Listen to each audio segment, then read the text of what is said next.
Dear students, அனைவருக்கும் வணக்கம். இப்போ முன்னாடி பார்த்தது ஒரு கண்டினியூவேஷனாக நம்ம பார்க்க போகிறது பிரின்சிபல்ஸ் ஆஃப் எக்காலஜியில் ஃபயர், அதாவது சூழ்நிலையியல் கோட்பாடுகளிலே நெருப்பினை பற்றி பார்க்க இருக்கிறோம். நீ ஒன்னே நெருப்புடா அப்படின்னு பாட்டெல்லாம் பாட வேண்டாம். இதெல்லாம் குட்டி குட்டியாக இருந்தாலும் எதுலேருந்து கேள்வி கேட்பான்னு நம்மளுக்கு தெரியாது. ஸோ புக்கை நீ கம்ப்ளீட்டாக தரோ பண்ணியிருந்தால்தான் நல்ல மார்க் வாங்க முடியும். ஸோ அதனால் இதெல்லாம் கொஞ்சம் நல்லா கவனிச்சுக்கோ. அப்போ நெருப்புடா, ஃபயர் அப்படின்னா என்ன sir? Fire is an exothermic factor. எந்த ஒரு நிகழ்வை எடுத்துட்டாலும் ரெண்டு இருக்கு. ஒன்றுக்கு பேர் எண்டோதெர்மிக்னு பேர், இன்னொன்னுக்கு பேர் எக்ஸோதெர்மிக்னு பேர். எக்ஸோதெர்மிக் அப்படின்னா ஆற்றலை வெளிவிடும் வினை என்று வைத்துக் கொள்ளலாம். ஸோ ஆற்றலை வெளிவிடக்கூடிய ஒரு உமிழக்கூடிய, வெப்பத்தை உமிழக்கூடிய அப்படின்னு வச்சுக்கலாம் ஒரு factor. Fire is an exothermic factor caused due to the chemical processes of combustion, releasing heat and light. அப்ப நெருப்பு ரொம்ப பர்ஃபெக்டா சொல்லணும்னா இது ஒரு வேதியியல் செயல்முறை காரணமாக, அதான் exothermic factor due to chemical process, வெப்பம் மற்றும் ஒளி வெளிவிடப்படுவதால் ஏற்படும் வெப்ப உமிழ் வினை. எக்ஸோதெர்மிக்னா வெப்பத்தை உமிழக்கூடிய ஒரு வினை.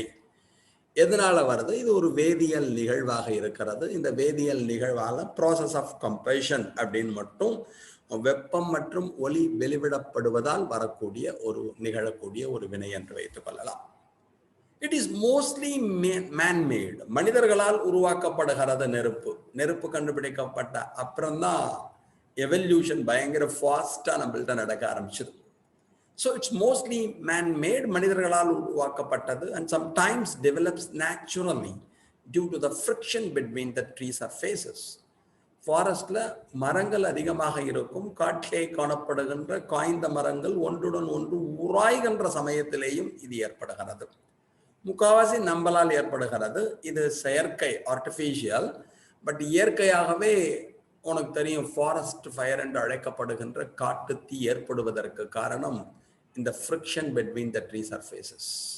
ஓகே, இந்த ஃபயர் இருக்கு பாருங்களே, அது ஜெனரலி மூணா பிரிச்சிருக்கா. ஒன் இஸ் கிரவுண்ட் ஃபயர், தரை தீ என்று அழைப்பார்கள். இதுல என்ன இருக்கும்னா ஃப்ளேம் இருக்காது, ஃப்ளேம்லெஸ். ரொம்ப முக்கியம் என்னன்னா இட் இஸ் அண்டர்கிரவுண்ட், நிலத்தின் அடியில் காணப்படுகின்ற ஒரு நெருப்பு. நம்ம சொல்ற மாதிரி அடிவயத்துல நெருப்புன்னு சொல்லுவோம். ஏன்னா நம்ம எர்த்துக்கு கீழே பார்த்தெல்லாம் ஃபயர் இருந்துட்டே இருக்கும், நெருப்பு இருந்துட்டே இருக்கும். அதை தான் நம்ம கிரவுண்ட் ஃபயர்னு சொல்லுவோம். Technically says it's a flameless underground fire அப்படின்னு வச்சுக்கலாம். அதாவது தமிழிலே சுடர் அற்ற நிலத்தின் அடியில் காணப்படக்கூடிய ஒரு நெருப்பு என்று வைத்துக் கொள்வோம். நெக்ஸ்ட் சர்ஃபேஸ் ஃபயர் என்று கூறுவார்கள். சர்ஃபேஸ் ஃபயர் என்பது தமிழிலே பரப்பு தீ என்று அழைக்கப்படும். It is responsible for it has got the ability to disturb the herb and shrubs. தரைத்தளத்திலே பூமியின் மேற்புறத்தை வளரக்கூடிய சிறு செடிகள், புதர் செடிகள் எரிவதற்கு காரணமாக இது இருக்கும். ஸோ சர்ஃபேஸ் ஃபயர் அப்படின்னா it is above the soil, பூமியின் மேற்பரப்பிலே காணப்படும் என்று வைத்துக் கொள்ளலாம். இந்த ஃபயர் வந்ததுன்னா என்ன ப்ராப்ளம் அப்படின்னு நீங்க ஞாபகம், இந்த ஹர்ப் அண்ட் ஷ்ரப்ஸ், சிறு செடிகளும் புதர் செடிகளும் அழிந்துவிடும். ஓகேயா, it disturb. Then third is the crown fire. இது எங்க இருக்கும் அப்படின்னா the fire present the aerial parts of the forest. காட்டு பகுதியிலே மரங்களின் மேற்பரப்பிலே காணப்படுகின்ற தீ என்று வைத்துக் கொள்ளலாம். இந்த உராய்தல் சொன்னோம் பாருங்களேன், ஃப்ரிக்ஷனால ஃபார்ம் ஆகுது, அதுதான் கிரவுன் ஃபயர் அப்படின்னு சொல்லுவா. தமிழ்ல சொல்றப்ப காடுகளின் மேற்பகுதியினை எரிக்கக்கூடிய நெருப்பு என்று வைத்துக் கொள்ளலாம். ஏன்னா மேல ட்ரீ பிரான்ச்சஸ் இருக்கும், காஞ்ச பிரான்ச்சஸ் ஒன்னோட கொஞ்சம் ஃப்ரிக்டான சமயத்தில் என்னாகும், ஃப்ரிக்ஷன் நடக்கிறப்ப அப்படியே மேலே நெருப்பு பிடிச்சிருக்கும். ஓகேயா, இது மாரி அதை மூணா பிரிச்சிருக்கா அப்படிங்கிறத ஞாபகம்.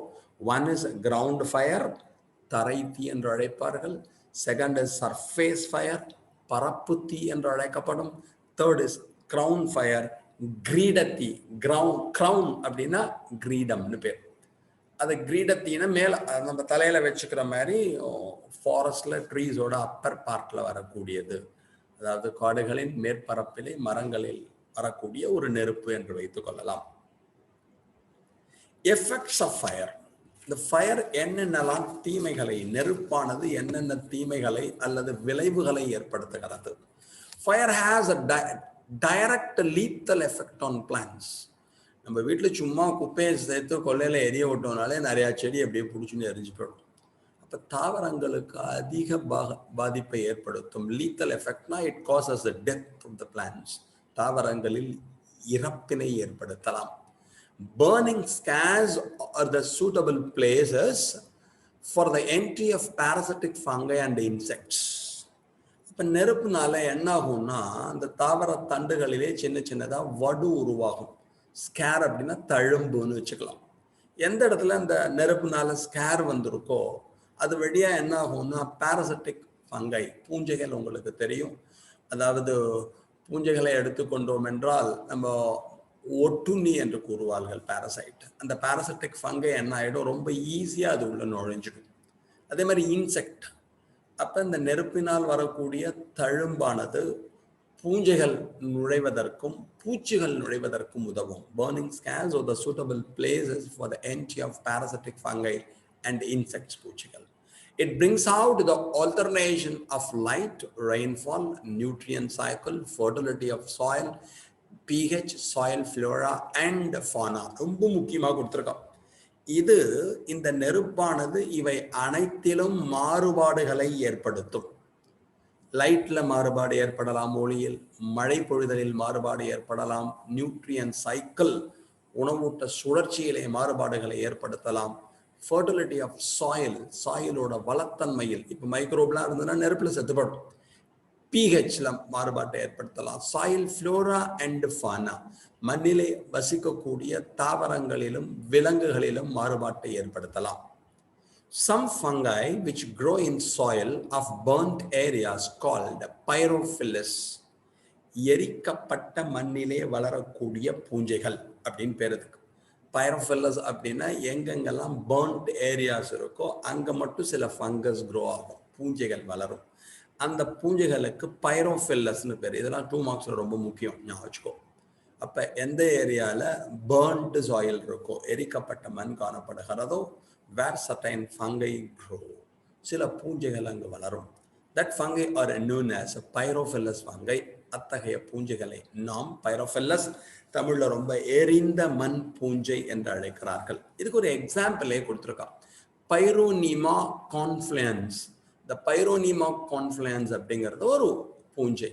இது எங்க இருக்கும்னா பர்ன்ட் சாயில்ல மட்டும், எரிக்கப்பட்ட மண். எக்ஸ்பெஷலி இந்த ஃபாரஸ்ட்ல உங்களுக்கு ஃபாரஸ்ட் ஃபயர் வரும், காட்டு தீ வரும், அந்த இடத்துல மண் எரிஞ்சு, தட் இஸ் மண் எரியல, மரம்லாம் எரிஞ்சு அந்த மண் பர்ன்ட் சாயில் இருக்கு பாருங்களேன், அதில் சூப்பராக இது க்ரோ ஆகும் அப்படின்னு சொல்லியிருக்கான். அதுக்கப்புறம் சிலது எக்ஸ்ட்ரா நம்ம கொடுத்துருக்கோம். இண்டிகேட்டர்ஸ் ஆஃப் ஃபயர், தமிழ்ல தீ சுட்டி காட்டிகள் அப்படின்னு சொல்றான். சில பிளான்ட் இருக்கு பாருங்கல்ல, அந்த பிளான்ட் எங்க இருக்கும்னா எரிக்கப்பட்ட மண்ணில் மட்டும் இருக்கும். The plants indicates the burnt up and fire disturbed areas. எரிக்கப்பட்ட மண் மற்றும் நெருப்பினால் பாதிக்கப்பட்ட பகுதிகளில் அதுல மட்டும்தான் இந்த பிளான்ட் க்ரோ ஆகும். One is terrace, fern. Fernனா உனக்கு தெரியும், pteridophytes. Pteridophytes are the true land plants. அந்த fernsனா தமிழ்ல பெரணிகள் என்று அழைப்பார்கள். நீ 11th ஸ்டாண்டர்ட் படிக்கிறப்ப pteridophytes படிச்சிருப்பேன். அதுல சர்சினேட் வெர்னேஷன் ஒன்று படிச்சிருப்பேன். The leaves of pteridophytes coiled like a watch spring, we are calling it as succinate vernation. Pteridophyteகளின் இளம் இலைகளை எடுத்துக்கொண்டோம் என்றால் வாட்சில் உள்ள ஸ்ப்ரிங் போன்று சுழன்று காணப்படும், அதற்கு சர்சினேட் வெர்னேஷன் என்று பெயர். அந்த pteridophytesல ஹெட்டிரோஸ்போரி படிச்சிருப்பேன். The tendency towards seed habitat, விதைகள் உருவாவதற்கு முக்கிய காரணமாக முன்னோடியாக இருந்தது ஹெட்டிரோஸ்போரஸ்னு படிச்சிருப்பேன். இந்த டெரிடோஃபைட்ஸ் இருக்கா பார்த்தீங்கன்னா இந்த ஃபர்ன்ஸ், பெரணின்னு சொல்லுவோம். இந்த ட்ரீ ஃபர்ன் இவங்களோட எராவே ஜொராசிக் எரான்னு சொல்லுவான். அதாவது இந்த டைனோசர் இருந்த பீரியட்ல உலகம் முழுக்க இந்த டெரிடோஃபைட்ஸ் தான் நிறையா இருந்தா. அந்த டீரிஸ் ஞாபகம் வச்சுக்கோங்க. பைரோனிமா ஃபங்கஸ் இப்பதான் படிச்சோம் அதை பத்தி. அவங்க ரெண்டும் என்ன பண்ணுவான்னா இண்டிகேட்டர்ஸ் ஆஃப் ஃபயர். ஒரு ஏரியால இந்த செடி நிறையா இருந்ததுன்னா, இந்த ஃபங்கஸ் இருந்ததுன்னா என்னன்னா அது ஒரு காலத்துல எரிக்கப்பட்ட மண், அந்த ஏரியால ஃபயர் டிஸ்டர்பன்ஸ் இருந்திருக்கு, தீ சுட்டி காட்டிகள்னு சொல்லுவோம். அடுத்தது fire break. It's a gap. தமிழ்ல சொல்றப்ப தீ தடுப்பான்கள்னு சொல்றோம். It's a gap made in vegetation that act as a barrier to slow down or stop the progress of fire. Fire பிரேக்னா தீ தடுப்பான்னு சொல்லுவோம். ஃபாரஸ்ட்ல என்ன பண்ணுவோம், வரிசையா செடி இருக்கும், ஒரு குறிப்பிட்ட ஏரியால செடியே இல்லாமல் ஒரு பாத்து கொடுத்து மரத்தெல்லாம் வெட்டி வச்சிருப்பான். ரீசன் என்னன்னா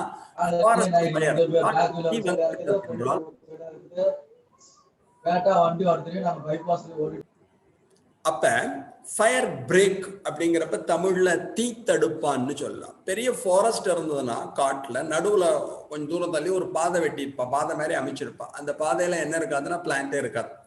அப்ப ஒரு சைடு ஃபாரஸ்ட் ஃபயர் வந்தாலும் அது பரவாமல் தடுப்பதற்காக இது உதவும், பரவாமல் தடுக்க உதவும்னு வச்சுக்கலாம்.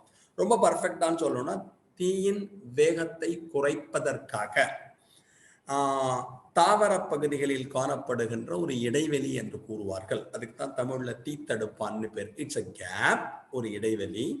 மேட் இன் வெஜிடேஷன், தாவரங்களுக்கிடையே ஏற்படுத்தக்கூடிய ஒரு இடைவெளி. எங்க? பெரிய ஃபாரஸ்ட்ல. That acts as a barrier, இது ஒரு தடுப்பானாக பயன்படுகிறது. To slow down or stop the progress of fire. காட்டுத்தீ பரவுவதை தடுப்பதற்காகவோ அல்லது பரவுவதை குறைப்பதற்காகவோ இருக்கக்கூடிய ஒன்றும். இதெல்லாம் ஃபாரஸ்ட்ல நம்ம பார்க்கலாம். தென் a natural fire break, இயற்கை தீத்தடுப்பு என்று அழைப்பார்கள்.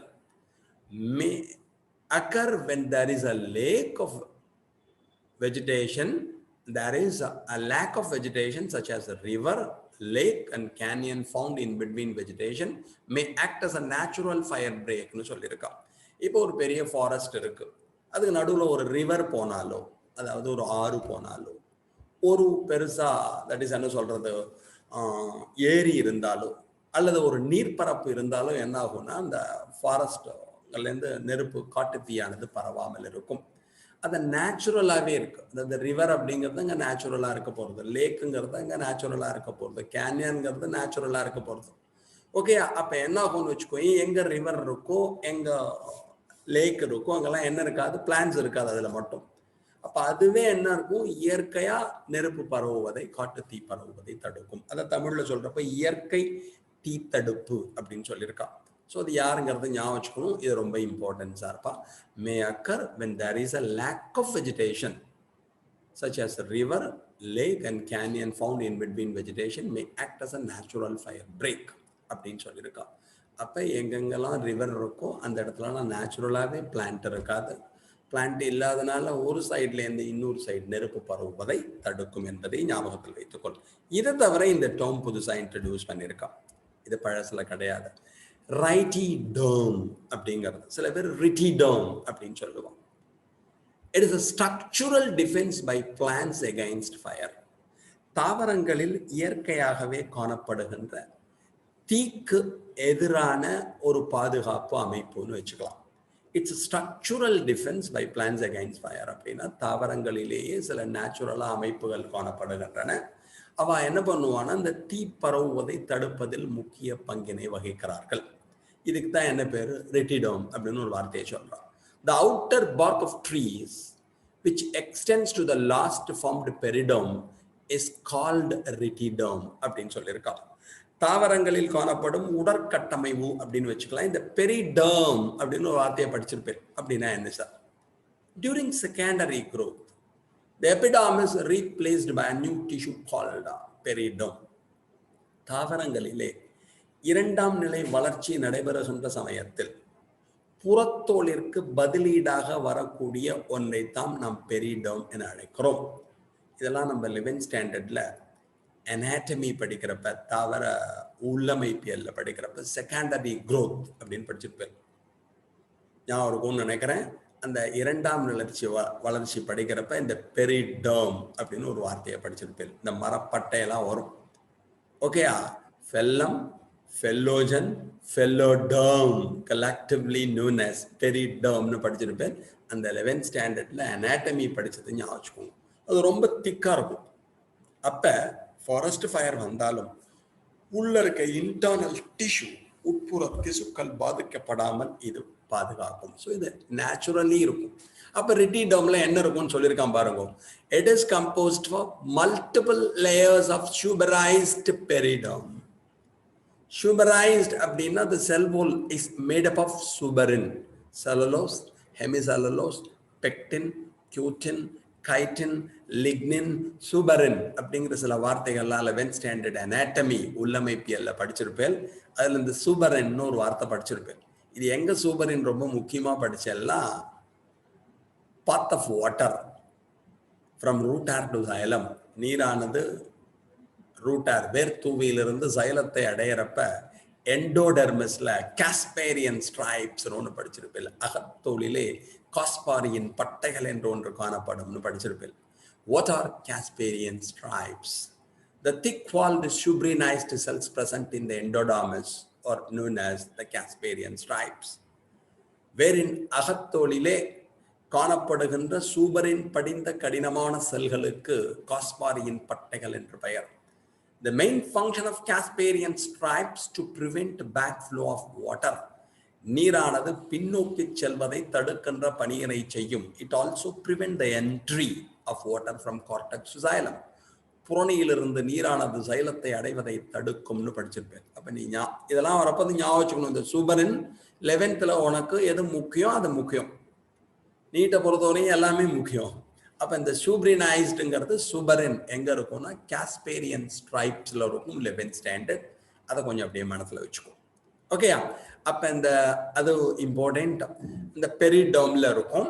அப்புறம் cortical and phloem tissue. Cortex தெரியும், ஃப்ளோயம் தெரியும். உனக்கு கார்டெக்ஸ்னா தமிழ்ல புரணின்னு சொல்லுவான். It protects the stem against fire. நெருப்பிலிருந்து தாவரங்களை பாதுகாக்கிறது. Water loss by transpiration. நீராவி போக்கின் மூலமாக நடைபெறக்கூடிய நீரிழப்பை தடுக்கிறது. Invasion of insects. பூச்சிகள் உள்ளே நுழைவதை தடுக்கிறது. And prevents infection by micro organism. நுண்ணுயிரிகளால் ஏற்படக்கூடிய நோய் வராமல் தடுக்கிறது. அதனால இந்த ரிட்டிடோம் அப்படிங்கிறது ரொம்ப முக்கியம் அப்படிங்கிறத ஞாபகம் வச்சுக்கோ. ரைட்டிடோம் ஆர் ரிட்டிடோம் அப்படின்னு வச்சுக்கலாம். It's a very important one for you. Okay, இதை நோட் பண்ணிக்கோ. Then we go to the next.